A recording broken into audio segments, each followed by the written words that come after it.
हम सरकार क्यों बोलेंगे? हम एक विधायक हम राज्य सरकार को बोलेंगे। कौन से बोलिए हम दल को बोलेंगे? चलिए हम सेंट्रल गवर्नमेंट से डिस्कस करने के लिए नहीं आए हैं। हम विधायक हम राज्य सरकार से पूछेंगे, माननीय मंत्री जी, राज्य सरकार से पूछेंगे।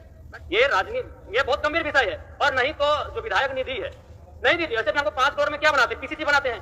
पीसीसी नहीं बनेगा तो हमको कोई फर्क नहीं पड़ेगा, लेकिन अगर 5 साल बच्चे नहीं पढ़ेंगे तो इस राज्य को फर्क पड़ेगा, इस राज्य के भविष्य को फर्क पड़ेगा। इसलिए आप 5 करोड़ का जो विधायक निधि देते हैं वैसे मुझसे कुछ काम नहीं होता है। पीसीसी, गली, फाइबर ब्लॉक 200 फीट 250 फीट का काम करते हैं, जो अगर 5 साल 10 साल नहीं होगा तो फर्क नहीं पड़ेगा, लेकिन बच्चे नहीं पढ़ेंगे मंत्री जी, फर्क पड़ेगा। एक जनरेशन में गैप आएगा, तब उसे रोक दीजिए। करिए, हम लोग को इतना महंगा आवास दीजिए, कर दीजिए। मेरा ही आवास को पहले नीलाम कर दीजिए। हम गार्जियन है, और गार्जियन होकर अगर गार्जियन आपके बच्चे नहीं पढ़ेंगे तो आपको क्या करेंगे? कुछ उपाय करेंगे?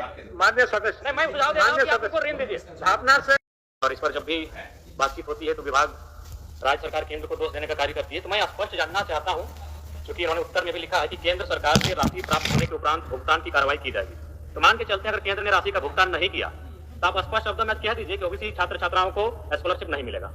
बस हम इतना जानना चाहते हैं। केंद्र ने राशि का भुगतान नहीं किया तो आप देंगे कि नहीं देंगे, एक लाइन में कह दीजिए। काहे इतना मतलब विवाद खड़ा करना? छात्र राजनीति में क्यों पिसेंगे? एक लाइन में, अगर केंद्र ने राशि का भुगतान नहीं किया तो आप देंगे या नहीं देंगे? माननीय मंत्री महोदय। माननीय मंत्री जी, सर, क्लास 1 से 8 तक कोई प्रॉब्लम नहीं है ओबीसी का, क्योंकि सारा पैसा स्टेट देती है। प्रॉब्लम सर 9 और 10 और पोस्ट मैट्रिक का है, और इन दोनों में 60-40 का रेशियो है। अब कानून बना है तो सर, तो हम लोग तो वेट करते हैं, और इसीलिए हम मंत्री जी के पास भी गए, भारत सरकार के पास, और उनको सारा आंकड़ा भी बताया कि आप हमको देंगे तभी मेरा बजट का पैसा है तो खुलेगा। मतलब मेरे पास फाइनेंस रेजुलेशन है फाइनेंस डिपार्टमेंट का कि हाँ, कि वो नहीं देगा तो ये नहीं खुलेगा। जैसे हम मांगने गए सर तो वो सिर्फ 3 करोड़ रुपया दिया हमको, तो उसका 2.5 करोड़ रुपया राज्यांश निकल गया, तो 6 करोड़ रुपया मात्र हुआ। तो ये 6 करोड़ रुपया में तो होगा नहीं। अब हम फिर भी वेट कर रहे थे कि वो अगर आ जाए, मिल जाए, क्योंकि वो आ करके बोले भी कि मंत्री गए थे और हम उसको एश्योर किए हैं कि और ज्यादा पैसा हम भेजेंगे, लेकिन अभी तक वो आया नहीं सर। तो क्या पता आएगा कि नहीं आएगा, हम लोग भी असमंजस में है, और नहीं आएगा तो हमारे बच्चों का क्या होगा ये भी हम लोग सोच रहे हैं सर।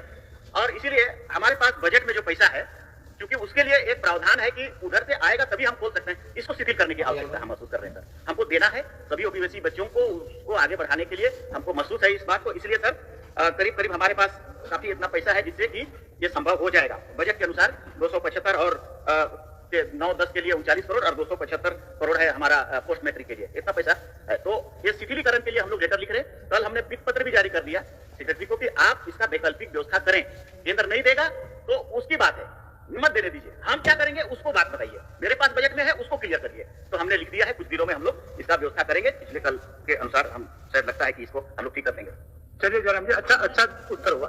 यानी ठीक है। देख महोदय, 1 साल से ज्यादा हो चुका है, तो वही तो अगर केंद्र नहीं दिया तो क्या आपके पास विकल्प है? क्या तैयारी आपके? नहीं जयराम जी, सर आप शायद ध्यान से, 1 साल से ज्यादा हो चुका है। नहीं सही बात है, सही बात है। केंद्र आपका सवाल को मंत्री जी स्वीकार भी किए और पिक पत्र भी लिख चुके हैं। ये उत्तर नहीं हुआ। अच्छा, हम थोड़ा सा उनके आंकड़ों के अनुसार ही जानना चाहेंगे मंत्री जी से कि 2023-24 में कितना राशि स्कॉलरशिप के लिए भुगतान किया गया था 2023-24 में? माननीय मंत्री जी, 2023-24, हालांकि 2023-24 में आप शायद नहीं थे, फिर भी थोड़ा सा जानकारी हासिल करके। 23-24 में ठीक है, बोल रहे हैं, ये तो लिखा हुआ है। 23-24 में 67.88 करोड़ हम लोगों ने डिमांड किया था, उसके बदले में 7.35 आया, केंद्र का हिस्सा इतना ही आया। 24-25 में 66.14 करोड़ रुपया डिमांड किया, 12 ही करोड़ आया। 25-26 में 45.91 करोड़ डिमांड किया, 3.95 ही करोड़ आया। फिर पोस्ट मैट्रिक में भी ऐसे ही हुआ सर, 271 करोड़ रुपया का हम लोग डिमांड किया, 77 करोड़ रुपया मात्र आया 23-24 में। 24-25 में 353 करोड़ का डिमांड किया, आया 33 करोड़। अभी 25-26 में 370 करोड़ का जरूरत है, उसमें 0 आया है, वो नहीं आया। तो नहीं आ रहा है तो क्या करेंगे हम लोग सर? वही तो मैं कह रहा हूँ कि ठीक है। मैं एक सुझाव देना चाहूंगा। बताइए सुझाव बताइए। मैं एक सुझाव देना चाहूंगा कि जब तक केंद्र का अंश नहीं मिल रहा है तब तक आप तमाम छात्रों को ब्याज रहित ऋण दे दीजिए। जब अंश आ जाएगा आप काट लीजिएगा। ये राजनीति, ये बहुत गंभीर विषय है। और नहीं तो जो विधायक निधि है नहीं दीजिए। वैसे भी हमको 5 करोड़ में क्या बनाते हैं? पीसीसी बनाते हैं। पीसीसी नहीं बनेगा तो हमको कोई फर्क नहीं पड़ेगा, लेकिन अगर 5 साल बच्चे नहीं पढ़ेंगे तो इस राज्य को फर्क पड़ेगा, इस राज्य के भविष्य को फर्क पड़ेगा। इसलिए आप 5 करोड़ का जो विधायक निधि देते हैं वैसे मुझसे कुछ काम नहीं होता है। पीसीसी, गली, फाइबर ब्लॉक 200 फीट 250 फीट का काम करते हैं, जो अगर 5 साल 10 साल नहीं होगा तो फर्क नहीं पड़ेगा, लेकिन बच्चे नहीं पढ़ेंगे मंत्री जी, फर्क पड़ेगा। एक जनरेशन में गैप आएगा, तब उसे रोक दीजिए। करिए, हम लोग को इतना महंगा आवास दीजिए, कर दीजिए। मेरा ही आवास को पहले नीलाम कर दीजिए। हम गार्जियन है, और गार्जियन होकर अगर गार्जियन आपके बच्चे नहीं पढ़ेंगे ठीक है साहब तो क्या करेंगे, कोई सफाई करेंगे?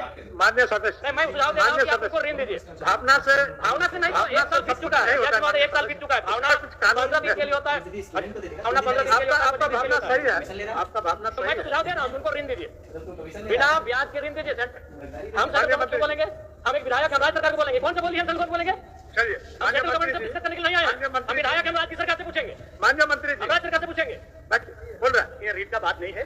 हमने जैसा आपको कहा मैंने क्या कहा, मैंने ये कहा कि वित्त पत्र हमने जारी किया है वित्त विभाग का रेजुलेशन को शिथिलीकरण करने के लिए। तो क्यों ऐसा किया?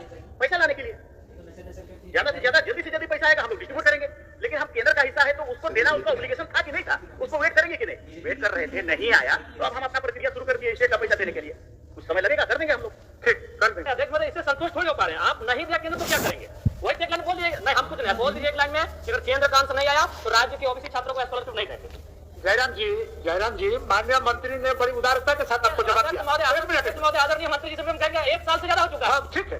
विलंब के लिए मंत्री जी को भी दुख है, तकलीफ है, और उन्होंने इसको भुगतान कराने की दिशा में वित्त पत्र लिख चुके हैं। एक नियम है, उस नियम को शिथिलीकरण करने के लिए, तो जैसे ही शिथिल हो जाएगा भुगतान क्या करेंगे। बच्चों हम बोल रहे हैं तब ऋण दे दीजिए ना, बिना ब्याज पर ऋण दे दीजिए। अब माननीय मंत्री जी बताएंगे इनका विकल्प क्या है, माननीय मंत्री इसका ध्यान देना है। देखिए ये गंभीर विषय है, क्या है? बिना ब्याज पर ऋण दीजिए और जब केंद्र का अंश आएगा जब आप स्कॉलरशिप दीजिएगा आप काट लीजिए।